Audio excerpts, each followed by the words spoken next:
Hello everybody and welcome back to Football Manager 2023 with a Youth Academy Guiseley only save. And if this looks a little bit different, I've got a new camera. As I said, any money that I get through this channel and through adverts, revenue and donations and subscribers and Twitch and all of that goes back into the system, and that's allowed me to upgrade my face cam. So hello everyone, I'm in a little bit better, crisper HD now, hopefully.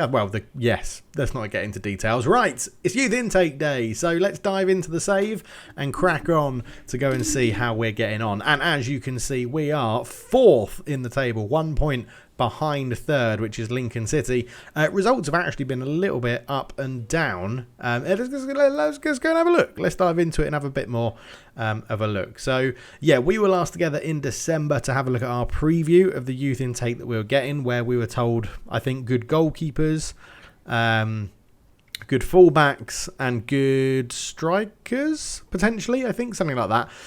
But yeah, we'll go and have a look who we've actually got in a second. But as you can see, December went pretty badly, and it put us on a little bit of a bad run, actually. We lost 3-1 to Leyton Orient. We got knocked out of the FA Cup by Crawley. We lost 2-0 to Southend. We lost 2-0 to Rotherham in the EFL Trophy knockout round. We've lost to Shrewsbury, lost to Exeter. Spattering of wins in there. Grimsby, Cambridge, Fleetwood as well. We drew with Lincoln 4-4 in an absolutely crazy game where Talon Allpress got us a 90th minute equaliser, which was lovely. But we did then go on a bit of a resurgence. Cambridge United, we won 4-1. Bromley 1-1. Walsall 3-1. Then we went unbeaten for quite a while, actually, in that little stint, just drawing with Swindon and York. A 1-0 loss to Carlisle was a bit of a blip, and then again a bit of a bad run of form. 3-2 loss to Burton Albion. 1-0 loss to Crewe. We have just beaten our league rivals Halifax Town 4-2 though, which is absolutely awesome. And we had a whole week off, so I thought, let's chuck a friendly in there against Crystal. 2 weeks off, so we chucked a friendly in against Crystal Palace to try and earn some money, because money is still an issue in this save. But yeah, 4-2 lost to Crystal Palace, Allpress, and Shane Stitt got a run out in the friendly and didn't do too bad, actually. Didn't do too bad at all, getting a goal. So yeah, not bad. I mean, they went 2-0 up. We brought it back to 2-2. Then they sort of turned on the gas a little bit and went 4-2 up. But good to get a Premier League side here. Really good attendance for that one as well. And yeah, getting into the end of the season where we have a chance of promotion. We do have a chance of automatic promotion. I don't think we're going to catch York in second, who are 9 points ahead of us. And of course, Hartlepool are like 16 points ahead of us, which is just ludicrous how much they've run away with this league. But it's very, very close. We're only 6 points above Grimsby in 12th. So there's still a lot to play for, still a lot to go for. A lot of you have been saying that once you get out of the Vanarama National League, you can actually go up the leagues fairly consistently and a lot easier than you should. I'm going to put that down to dynamics, where the team doesn't change that much. They all know how you want to play and they all get on well with each other and what's going on and things like that. So yeah, it's going very, very well, to be honest. Up in 4th in our first season in League 2 with not many games to go. It's been a bit of a roller coaster as we've got there, but it's good to see, isn't it? It's good to see. And you can argue we're on the ascendancy after beating Halifax Town, which is what we needed. But yeah, 1, 2, 3, 4, 5, 6, 7 games to go. If we can just gain one more place, we'll get into League 1, which would be absolutely crazy. But we will be back for the final game of the season in the next video. But in this one, let's go and have a look at our youth intake. Okay, so our annual youth candidate intake has arrived for assessment. This is a wonderfully talented group of players and led by Ben Spence, so we'll be leaving him till last. We could have the makings of a potential golden generation on our hands. There is Ben Spence, actually. 3 stars. Oh my God, he's coming into the team as a 3-star rated goalkeeper. I don't even know what Scott Lloyd is. Scott Lloyd is 4-star. Okay, so Scott Lloyd would still be potentially first choice rating by stars, but obviously we'll go and have a look at attributes in a minute. We have 3-star Ben Spence. We have midfield left Danny Jones, who's 2-star. Max Whitman, right back at 1.5-star. And Reevers Weatherall, central midfielder at 1-star. All very highly rated, potentially though. Into the top talents, Mike Waters, another goalkeeper. 1-star current ability. Lorik Mateta, 0.5 star, attack midfield right, can play up front. Yeah, I quite like the look of that. He's quite versatile, which is good. Scott Murdoch as a pressing forward with 1 star. Chris Ferguson, holding midfielder or centre back, 1 star. Elliot Cox, Great name. I'm such a child. Elliot Cox, attacking midfield right, left and centre forward. 1-star current ability. Ben Groves, a left winger with 1.5-star current ability, and Navardo Lembinkias, which is an amazing name. I can't wait to see what second nationality he's got. Attacking midfield left, 1.5-star as well. And then into the good talents, we've got Dan Warren, anywhere up the left-hand side, 1-star current ability. Louise Meris, central midfielder, 0.5-star current ability, so he can probably get in the bin. Ronaldo Howell, which is a great name as well, right back or centre back, 1.5-star. Phil Smith, one of the most English names you can get, wing back left as a 1-star player, and midfield centre prefers to be a Mazzala. Simon Kenyon, 1-star player as well. So let's start with him. Simon Kenyon. It's not dreadful. It's not dreadful until you dive a bit deeper. Long shots 3, passing 5, dribbling 4. Passing 5 is awful. That's really bad. Likes to beat opponent repeatedly.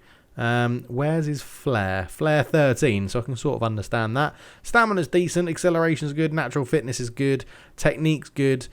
He's a fickle personality, so he's probably not even going to get a contract, to be honest, because I feel like fickle, I think, is pretty bad, and given that he's not very good, doesn't have much potential, probably not ideal to bring through. Phil Smith then, wing back left, 1-star current ability, 2 potentially 3 stars for potential ability. Teamwork's great, determination's very good. He's resolute, so he may be worth keeping around, but he is lacking in any sort of technical attributes, and physical isn't brilliant. Acceleration's good, but pace and stamina's poor as a wing back. Concentration's pretty good at 10 as well.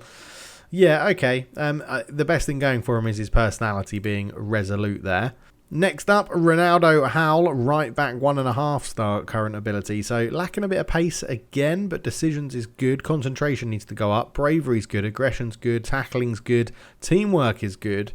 There could be something here. What is he? 5'10", low self-belief. Jumping reach at 7, dives into tackles, obviously. Tackling 13. So maybe something at right back. I think his actual potential will let him down, but he's one that could get a youth contract, see what he looks like at 18 and see if these have changed at all. But yeah, not hugely impressive. Next up then, Louis Meris, 0.5-star current ability, midfield centre, box to box. Unambitious personality, really can't see him progressing onto much at all. 5'9", 16 years old, no real current ability, not really much potential ability. Less said about him the better, I think. And then the final one in the good talents, Dan Warren, anywhere up the left-hand side, which could be pretty useful if you had pace and stamina, but you don't. Technical, that could be the worst technical player we've ever had come through. Finishing 10 is the highest, and he wants to be an attacking midfield left inverted winger. That actually suits our system. But no pace, acceleration's good, flair, leadership, vision and work rate's poor. No, I don't think he's ever really going to cut it. So, Dan Warren, I don't think so. Mercenary as well. We'll probably bin him off. Right, into the top talents then. So starting with the wonderfully named Navarrado Lebikisa. Lebikisa, yeah, I've nailed that. 1.5-star, potentially 4-star potential attack midfield left. He is English and Jamaican. Nice. Pace, acceleration, agility, not too bad. Crossings poor. Dribbling 7. It's not amazing. Long throws, he can throw the ball. Passing, technique, not bad. Potentially. There's potentially something there. Likes to beat opponents repeatedly. Flair 15. That's love to see that. Which means he can get round opponent once or twice. But I'd probably look to train that out of him. Because I just generally don't like that as a trait. I find it a bit showboaty. But 15 years old. So he's got a bit of growth in him as well. Very interested to see what he can do. Ability to do the unexpected is one of the main reasons behind his ability to go past his man. Yeah. Nice. Okay. It's a good start in the top talents for our English Jamaican Navarrado, which is awesome. Ben Groves is up next, an attacking midfield left, 1.5-star. Getting a few attacking midfield lefts come in. Pace looks very good. Natural fitness is good as well. Stamina can do it. Strength 1 is a bit weak. 5'6", so he's going to be diminutive. Unambitious isn't too bad. Dribbling's good. Passing's good. Technique's good. Flair, determination, concentration. He's got the makings of a decent player. He has got the makings of a decent player. I quite like it. His top pro is his technical ability is a hallmark of the player's approach to the game. So he could be useful. He will probably get a youth contract. His height and his lack of strength may be an issue. But Ben Groves could be potentially one to keep an eye on. Next up, the wonderfully named Elliot Cox with 1L. Attacking midfield right, striker, attacking midfield left. 1-star current ability, pace 11, natural fitness 13, acceleration, agility, aggression, flair, technique, finishing 4, composure 6. I don't really think you're a striker. Pressing forward, defensive. I don't really want to use that. I think winger, or maybe an inverted winger on this side. Crossing's decent. Get his concentration up a little bit. Yeah, I think there's something potentially there with Mr. Cox. Elliot Cox. I can't call him Cox if he plays. I might get demonetized. 6'1" as well, so you know how I like my wingers to be tall. That is pretty helpful. But again, 15 years old, fairly ambitious, so he's got a couple more years on a youth contract than others. But could be something there. There could be something around Elliot Cox, which is nice. Chris Ferguson, holding midfielder or centre-back, 1-star current ability. 6'1", can play centre-back as well. Tackling is good. Marking and passing can improve. Concentration needs to go up. Jumping reach 12 is useful. Does not dive into tackles, which is a rarity for someone through our youth system. Leadership's great. Positioning's really poor. That will need to improve for a defensive position. Again, there could be something there. There could be something coming through the team in Ben Ferguson. He'll get game time in the under-18s for sure. And we'll see how he progresses, really. Next one is Scott Murdoch, the pressing forward, centre forward. Yes, okay, that teamwork and work rate, wow, unbelievable. Balanced personality, 6 foot. Anticipation and bravery is good. First touch 10, concentration needs to go up. Finishing is 7.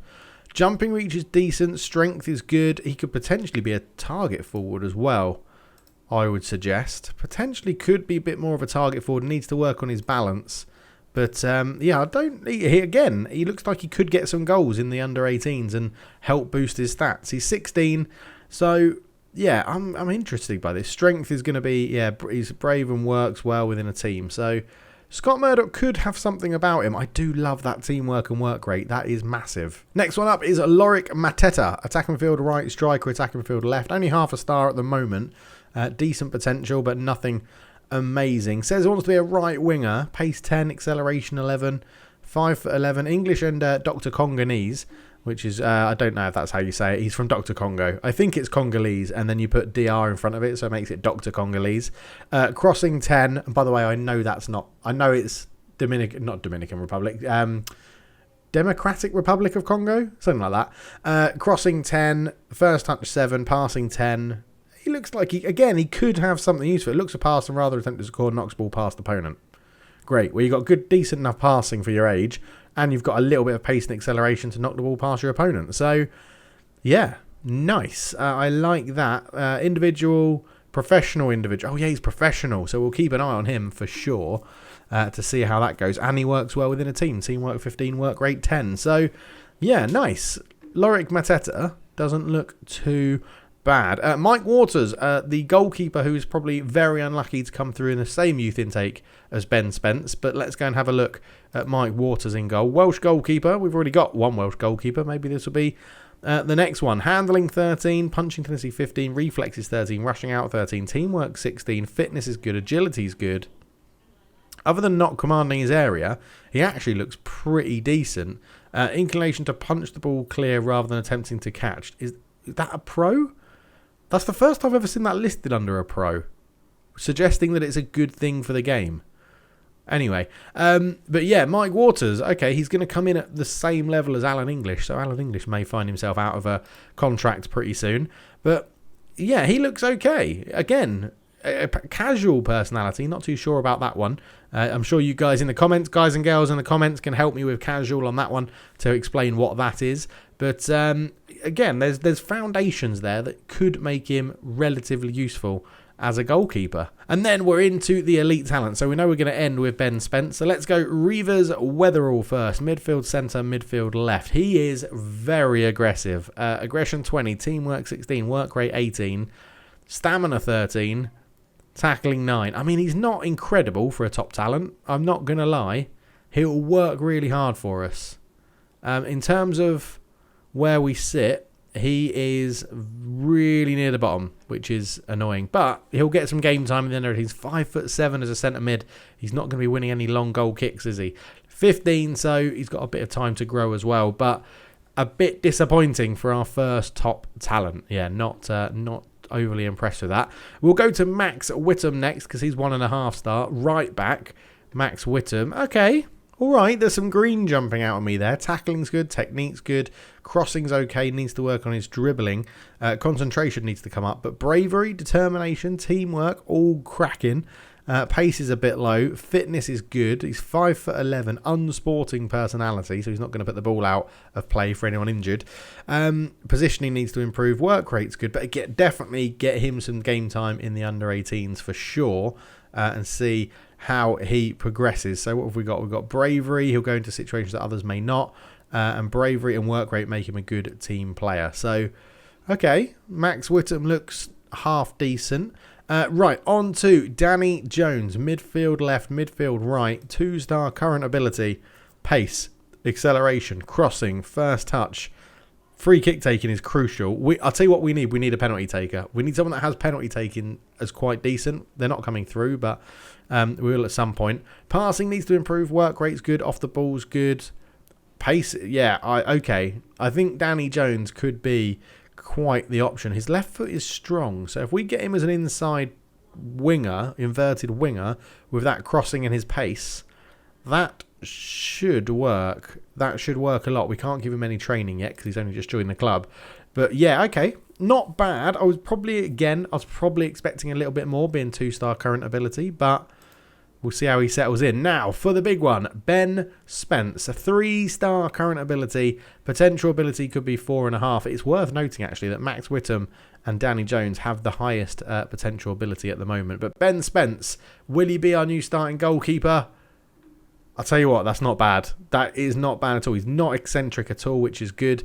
Aerial reach 11, handling 14, punching tendencies 14, reflexes 12, teamwork 12, positioning 11.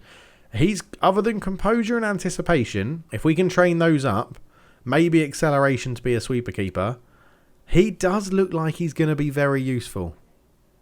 Fairly ambitious personality, 6 foot, so he's not the tallest. Jumping reach of only 10. But he does look like he's going to be pretty useful, Ben Spence. Yeah, I don't mind it. I don't think there's anyone in there that's going to jump straight into the first team squad. But there's plenty there to give youth contracts and see how they get on in their first sort of 3 to 4 months in the youth team in the under-18s next year.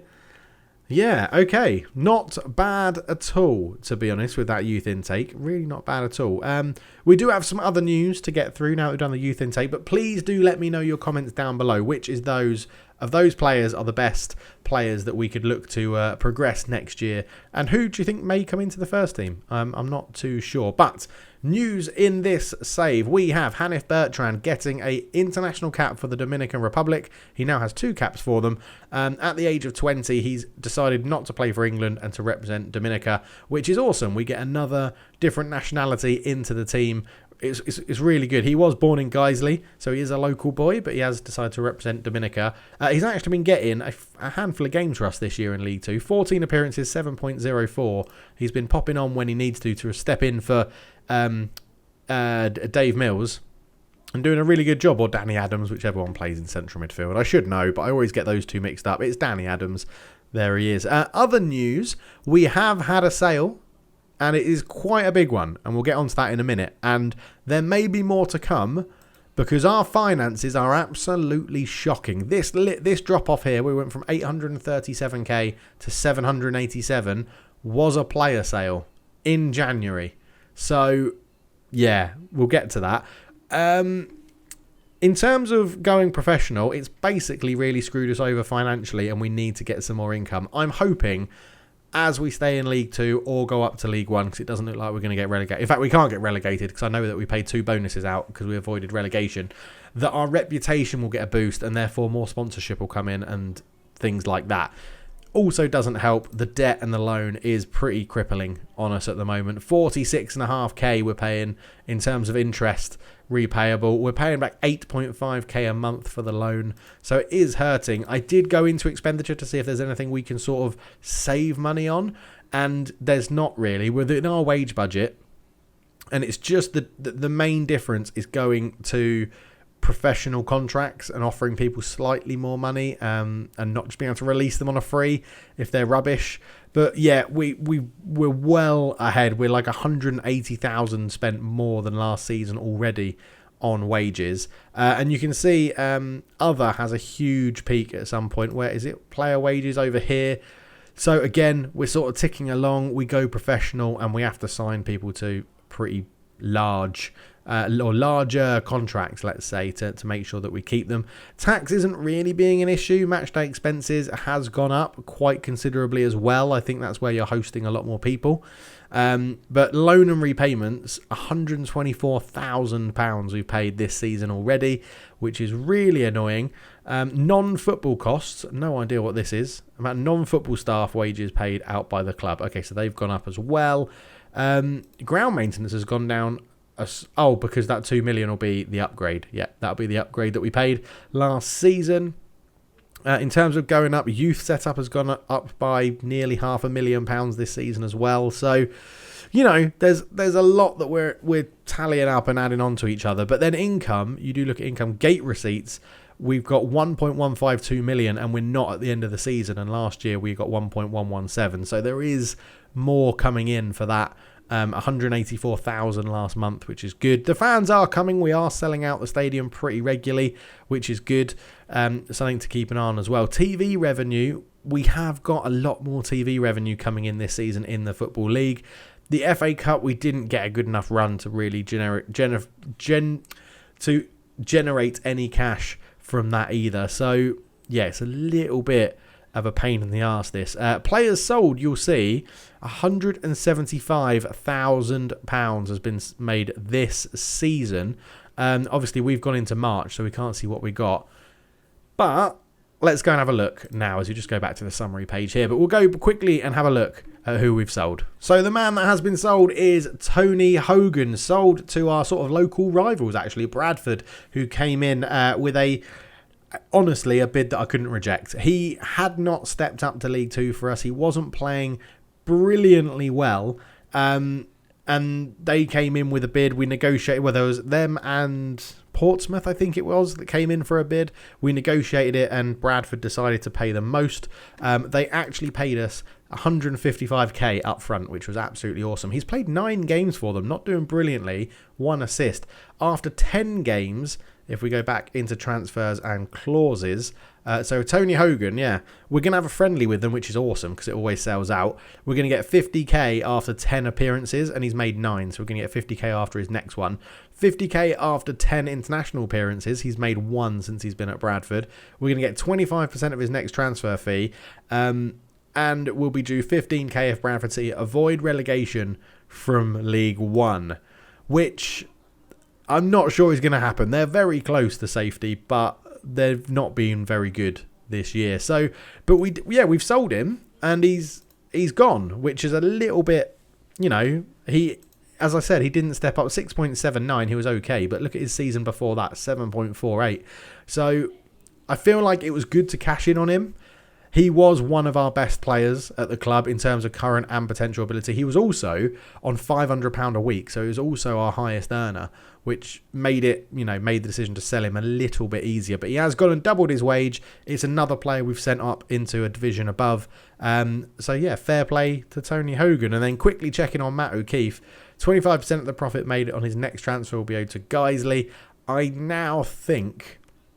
I don't think we can sell any of these, no. So Matt O'Keefe, is he in his last year of his contract? He is. His contract's expiring, and I don't think he's played for them in the Championship. No, they got promoted. He's not played. I think he's going to be released on a free, and there's not much we can do about that. Wimbledon are rock bottom of the Championship, so he may get a new contract if they get relegated. But yeah, Matt O'Keefe, it's a shame, innit? Because he would have got so much more football with us, playing at our level and coming up the leagues with us. But at times you've just got to sell players. You've just got to make the most of what you've got and make the most of that opportunity to sell them. So as you can see, that was on the 27th of January, towards the end of the January transfer window. We loaned a few more people out. Nate Ampadu's gone to Gateshead on loan. Deegan Touton went to Torquay, although these would have all happened before the January transfer window. So it was Nate Ampadu, Eddie Healy and Tony Hogan really that I had to update you on. But yeah, it's getting tough with finances. We've been described in the media as cash strapped, so it is known that we're not in the best position in terms of money. I don't think there's any sort of the chairman or the owner isn't looking to sell the club, but it'll be very interesting to see what happens going forward, because I think the game doesn't let you go out of business. You might go into administration and get a points thing, like a points deduction, but I don't think you're ever actually allowed to go out of business. I think there's a takeover that will happen, and not make everything rosy. It will just make it available to keep the game going on, basically. But Jack Smith's here. I'm trying to see where I can't see what it is in terms of how we can see how they're feeling. I don't know where you can see it on this skin, but yeah, I as far as I'm aware, they're not looking to sell the club actively. So yeah, it's interesting. But insecure finances, I mean, we've got an estimated value of 2 million with a loan debt of 950k. We are professional. We've got a professional squad personality as well. So we're getting there as a squad. We're getting there. But right, we'll leave that one there. Thank you so much for watching. We'll be back for the final game of the season. And who knows, we may have a playoff spot secure by then. We may be back in the automatic promotion spots. I don't know. But thank you so much for watching. I'll catch you in the next one. Cheers.